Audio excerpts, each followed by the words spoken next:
دوستانی عزیز، چگونه که به گوش شما نیز رسید، ورزشکار بانوی ما مولوده اودینایова به گلیم نزدیک می شود و رقیب او ژو یونچی است.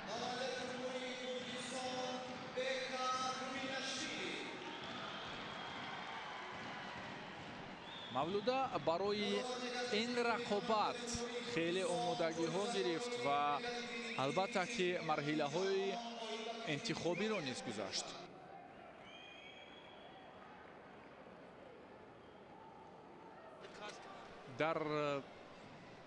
در خجند نیز در مسابقه انتخابی در مسابقه جام ولایت سوخت پیروز شد و راه خط گرفت با قهرمانی جهان.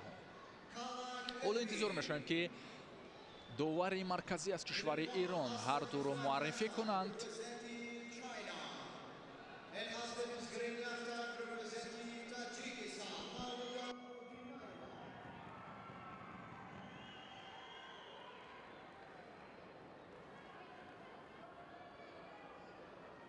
و اکنون آغاز شد رقابت. متوجه میشویم دوستان گرامی، خیلی نیروسنجی مرکب برای مولوده اودینایова است، چون وزن رو ببینید که خیلی احساس می شود در اینجا برتری ورزشکار بانوی چینی از لحاظ البته وزن.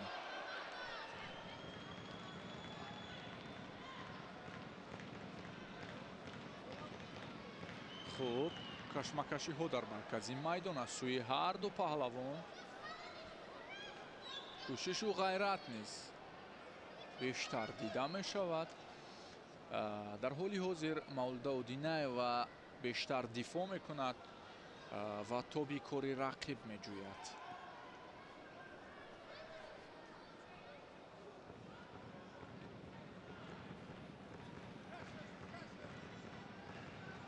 پشت گریبان را مستحکم داشته است ژو یونچی. از آستین نیست بسیار مرکب موقع گرفته است. نه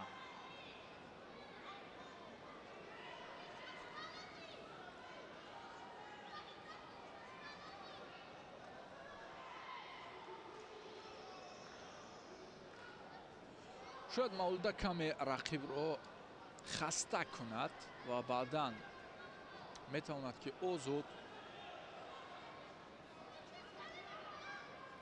این گیرهی بسته را کشاده کند.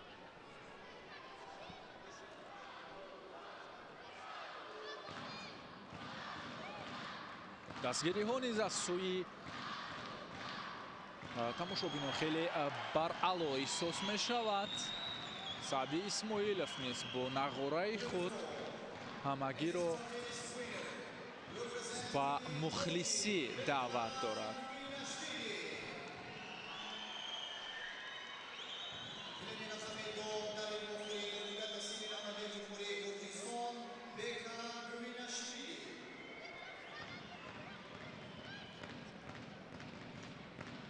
مشورت میگیرد از مصلحت میگیرد انیخترش از سوی مربی خود مولوده اودینایова. هم دسته های او نیز نمایانند.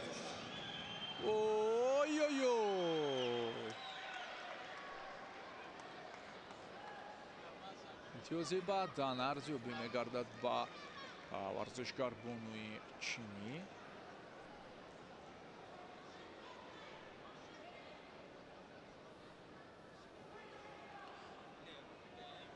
از نشست جای ها هم مربی هم شویده قلندرова هم شکرانه نیز او را دستگیری دارند.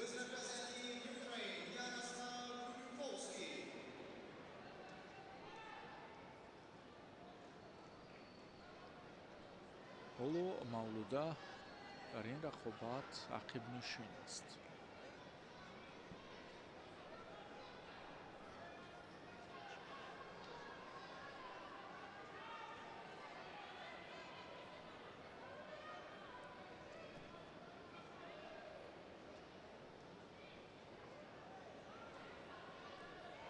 ба оҳистагӣ лаҳзае фаро мерасад ки Мавлуда бояд серҳаракат бошад ва талошро зиёдтар кунад, чун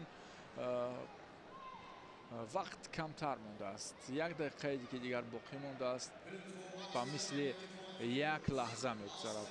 аз ин лиҳоз ба оҳистагӣ бояд таваккал карда пеш биравад.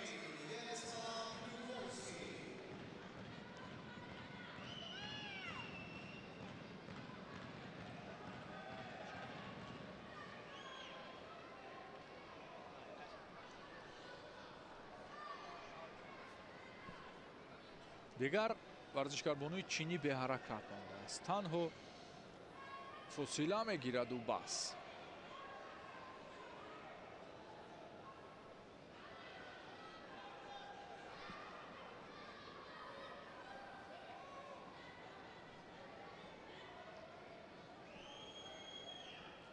ҷо огоҳӣ нишон медиҳад ба варзишгарбонуи чини ин танбеҳ аст акнун ва хеле кам мондааст.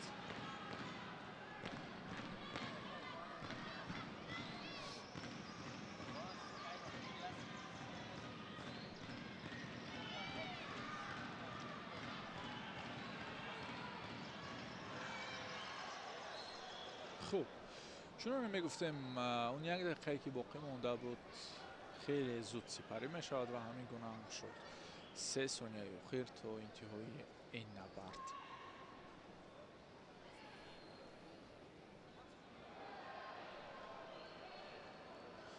имтиёзи дигар барои Жоу Юнҷи ва вақт интиҳо ёфт. варзишгарбонуи чинӣ дар ин рақобат зафар ёфт. Мавлуда Одинаева дар набарди аввал мувоҷеҳ ба бохт гардид. даври аввалу озод буд ва дар даври дуюм бо варзишгарбонуи чинӣ рақобат кард.